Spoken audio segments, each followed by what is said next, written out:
Now, this interview you're going to hear now, as I told you before, first of all, I'd like to thank Sid Bromley for making it available. It comes from a 2-inch little reel-to-reel spool, which is over 30 years old, and we did have our share of problems dubbing it onto a master tape. It has many splices, and the fact that it survives in any sort of quality at all is amazing. But you're going to hear it now with all the brickbats and bouquets in terms of its broadcasting fidelity. I think it's a fascinating interview. Its rarity alone justifies its airplay. Let's get to it now, and the first voice you will hear is a very, very young Sid Bromley. Could I ask you a few questions? I know you're in a hurry here. The show is over. Now, you've just finished a book, Satchmo, Your Life in New Orleans. Well, yeah, that's the first half. You're going to continue that? Well, the second half is going to breathe, you know. The second half is really in there. It'll come. Okay. It comes from the time I was born up to when I was 24 years old. Mm-hmm. See, and I'm 54 now, so I got 20 more years to put in the next book. Oh, good. Oh, okay. I've ordered that. It's on the way already. Yeah, Australia will be in it, too. Too.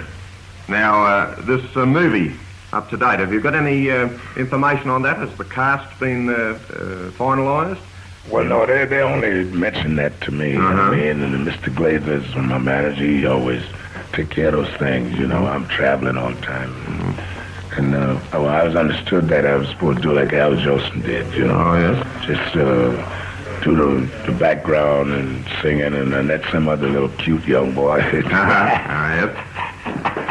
Now, what are your plans on return to the States? You're leaving tomorrow at 11 o'clock? Yeah, but we're going up in Canada. We still don't go to the States. Oh, you've got a tour lined up there? Yeah, we go to San Francisco and then change planes to go up to Calgary. Is it Calgary, Lou? Calgary, and yeah. Saskatoon. Saskatoon. Winnipeg for 2 weeks.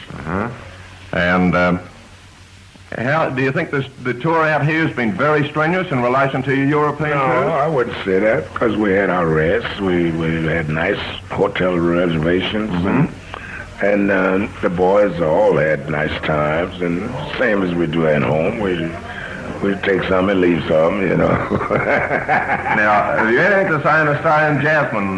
Did you have any private parties or sessions in Melbourne or the boys right here at this nightclub with the Seagull.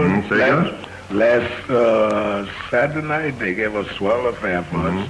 And at the Savoy Hotel in Melbourne, the musicians from all over gave a nice little breakfast. You heard some of the youngsters play? Oh, yeah, and they all serenaded. Right in there. Wonderful. And then tonight, Wally normally give us Prisoner Peace. I thought it was swell, you know. And I just had a basket of fruit, and I just finished eating all the cherries. That's the Queensland fruit he's talking about, listeners. Now, what happened to Jack Teagarden? What's he doing now at the moment? He was featured on a lot of your shows over there. Well, yeah, well, you take Jack and Noel Hines and them boys, they just have to have their own band. And so that's the way they want it, and that's that. What's Zeddy and Big Sid doing now? Well, Big Sid, he's up there with Bunny, Berrigan, and all them boys. Big Sid died. Oh, that's right. Yeah, but Zuda's playing in New York. That's right. He's in Paris? Is he still in No, Zuda's in New York playing at the Metropole. It's a place where they have all Dixieland bands. And he's doing nice. Oh, good. But I don't know, everybody in America, that don't mean that they have to get a lot of work. You've got to keep plugging. Yeah, just lead us and that's all. I read your blind tail test with Leonard Feather, was it, in Downbeat a couple of issues ago? You had 2 issues spread. And your favourite band is Guy Lombardo. Still. You still like Guy? I still think they play the most perfect music. All right. Anytime you hear music, better night, you can relax better, you know. I think so. Well, there's times where you have to get up and get a note or so like that, but just every tune. Say, for instance, we went to a jam session in Pittsburgh one time at the Musicians Union, and they had about 9 saxophone players stand up there with sax hanging on there, waiting to play. And as they played, we sat there 45 minutes before we realized this plane Love Will Come Back to Me. What a ball. see one of those things. Uh-huh. I just like to hear good music. I mean, it ain't but two kinds, and that's good and bad. Well, you're certainly turning it out good tonight. So the guy asked me when he was two in Germany, said, "Do you know anything about cool jazz?" I said, "No." "Do you?" He said, "No." I said, "Well, don't ask me." Cool jazz. Unless it's lazy music. I just want to say the trip has been so wonderful. Of course, we've been pretty busy since we had one day off. That was Sunday. And we went back to Melbourne and saw so many people. Over 20,000. Oh, boy. I asked somebody on the plane, I said, "Who they waiting for?" I didn't think it was me because I'd been there before, you know. On the second trip back, and they had all them people there. I thought waiting for you, Louis. Wonderful, yeah. A lot of people have been waiting out here for you all quite a long time. Every time you get a chance, you tell them that. I appreciate it. Mm-hmm. Yeah. I'm sure of that. We met Mr. Armstrong, and he was personality plus and condescending to the nth degree. I really appreciate it. And every time we get on that stand, that's where we're going to work. If they didn't have but three in there, 3,000 or three people, I mean, Barry Dean's wife, she always said that. She admired the band for that. You worked from the first night right through. Right on. Yes. You certainly did. Now, have you anything further to say? I don't wish to keep you here. You sure need some rest? Well, no. Aboard that plane tomorrow? Well, that's all right. I'm not just, crawling on my hands. Dang it. Because we're going out to a little... get together for Kelly. Going to get a little get-together with Mr. Lee. He's going to give the band a little blowout and a little luncheon and something, And we don't catch the plane until 11 o'clock tomorrow. And I just want to say thanks to everybody. I think they're just so wonderful. It's too bad we have to leave. I'd like to just stay around a week, so I could see different places. And Eric Stiles, I caught his program from Brisbane. Eric Charles. Eric Charles, very right friend, yes. Would Mrs. Armstrong like to say a cheerio? Yeah, and Lucille, good friend, and we listened to that program, and please tell him that we enjoyed it thoroughly. Eric. Yes. Hello, Sid. Where'd you sit there, baby?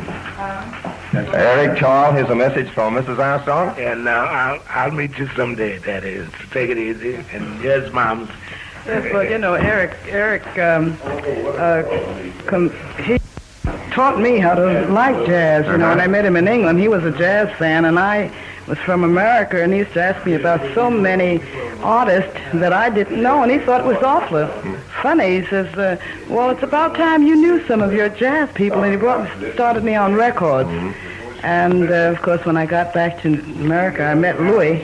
So I wrote him, I said, well, I've met your king, and I've married him, But that was... Yes, well, that's been some years ago now. We've had 14 years of it.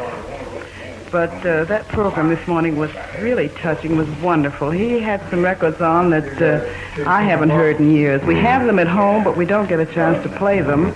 And actually, we don't want to play them too much because we don't want to wear them out. But this trip has been just wonderful. Much too short, but wonderful, and the people were so appreciative, and I'm so happy that Louis was able to please them, as I know that they wanted to be pleased. Yes. We heard Eric's session coming down. We made it all the way down this morning, and we had the car radio on. And he'll be very pleased to know that you were listening. Well, I'll answer his letter and tell him just how much we liked the program. And that, of course, Louis has never met him, but he's looking forward to meeting him. Probably the next time we come to Australia, we'll do a complete tour, and then at that time you think that is possible? Well, anything is possible. You see. I sure have it. And I feel that if he's come once, he'll come twice. So we can look forward to that. Good, and include the Brisbane. Oh, we'll include every place. Ah, yes. We might as well make a complete tour of it. All right. But it's been wonderful. But the worst thing about this, you put the star on. You always hold the star for the last. You put the star on, then you put me on. Oh, well, we'll reverse the type. Well, it doesn't matter. However, it's been a very... show business for you. It's been a very pleasant interview having Mr. and Mrs. Armstrong here, including the personal message for Eric Child. Thank you very much, Louis, and thank you very much, Mrs. Armstrong. Well, there you have it. I hope you were as delighted as I was to hear that. Little trip through history, and more refreshing, the fact that it's local history. Armstrong's Australian tour in 1954 found Sid Bromley backstage after a concert in Sydney interviewing the great man. And what a great man he was. And rather reluctant but equally pleasant Lucille Armstrong towards the end there. So there you go.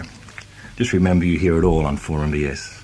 And thanks very much, SJ, for making that rare archive available to all our wonderful listeners.